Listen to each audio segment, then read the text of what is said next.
क्या आप जानते हैं एक ऐसे राजा की कहानी जो अपने अहंकार से शुरू होकर तपस्या के बल पर ब्रह्मर्षि बन गया। ये कथा है महान ऋषि विश्वामित्र की। बहुत समय पहले एक पराक्रमी और शक्तिशाली राजा हुआ करते थे, कौशिक। वे एक महान योद्धा और कुशल शासक थे। उनके राज्य में सुख समृद्धि थी और प्रजा उनसे बहुत प्रसन्न थी। लेकिन उनके मन में एक अभिमान भी था, अपनी शक्ति और सामर्थ्य का। एक दिन राजा कौशिक अपने सैनिकों के साथ वन में भ्रमण करते हुए महान ऋषि वशिष्ठ के आश्रम पहुंचे। ऋषि वशिष्ठ ने उनका बड़े प्रेम और आदर से स्वागत किया। राजा और उनकी पूरी सेना के लिए स्वादिष्ट भोजन की व्यवस्था की गई। राजा ये देखकर चकित रह गए कि एक साधारण आश्रम में इतनी भव्य व्यवस्था कैसे हो सकती है। तब उन्हें पता चला कि ये सब चमत्कारी गाय कामधेनु के कारण संभव है। राजा कौशिक के मन में लालच आ गया। उन्होंने सोचा, अगर ये गाय मेरे पास हो तो मेरा राज्य और भी शक्तिशाली बन जाएगा। उन्होंने ऋषि वशिष्ठ से कामधेनु को मांग लिया, लेकिन वशिष्ठ जी ने मना कर दिया, क्योंकि कामधेनु आश्रम और धर्म की सेवा के लिए थी। राजा को ये बात पसंद नहीं आई। उन्होंने बलपूर्वक कामधेनु को ले जाने का प्रयास किया, लेकिन ऋषि वशिष्ठ के तपोबल के आगे राजा कौशिक की पूरी सेना हार गई। ये हार उनके लिए बहुत बड़ा आघात थी। उस दिन राजा कौशिक को एहसास हुआ कि एक ऋषि की शक्ति एक राजा की शक्ति से कहीं अधिक होती है। उन्होंने ठान लिया, मैं भी तपस्या करूंगा और ब्रह्मर्षि बनूंगा।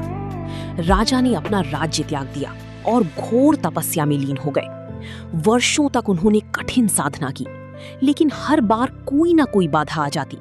कभी उनका क्रोध, कभी अहंकार, तो कभी इंद्र द्वारा भेजी गई अप्सरा मेनका। मेनका की सुंदरता ने उनकी तपस्या भंग कर दी और वे कुछ समय के लिए मोह में पड़ गए।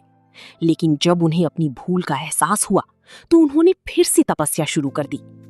सालों की कठिन तपस्या, त्याग और आत्मसंयम के बाद आखिरकार उनका अहंकार पूरी तरह समाप्त हो गया। तब ऋषि वशिष्ठ ने स्वयं उन्हें ब्रह्मर्षि की उपाधि दी और इस तरह राजा कौशिक बने महान ऋषि विश्वामित्र।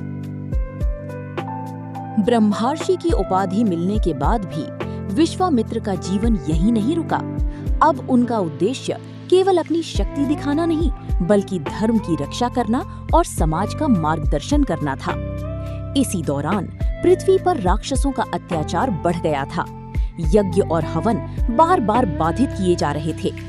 तब विश्वामित्र जी अयोध्या पहुंचे और राजा दशरथ से प्रार्थना की कि वे उनके पुत्र राम और लक्ष्मण को उनके साथ भेजें। राजा दशरथ पहले तो घबरा गए, लेकिन गुरु वशिष्ठ के समझाने पर उन्होंने राम और लक्ष्मण को विश्वामित्र के साथ भेज दिया। वन में चलते हुए विश्वामित्र जी ने राम और लक्ष्मण को अनेक दिव्य अस्त्र शस्त्रों का ज्ञान दिया।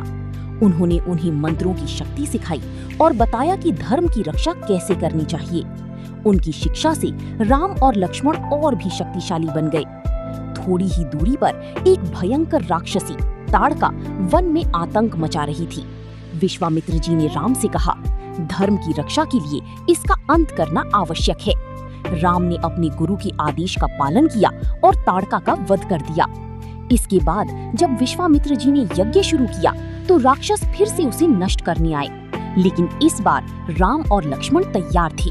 उन्होंने सभी राक्षसों का संहार किया और यज्ञ को सफल बनाया।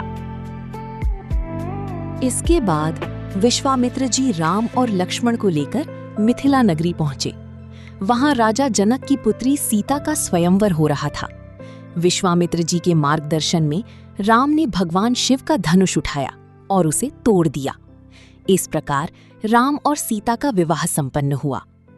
इस प्रकार विश्वामित्र ने केवल अपने जीवन को ही नहीं बदला, बल्कि श्री राम जैसे महान अवतार को भी सही मार्ग दिखाया।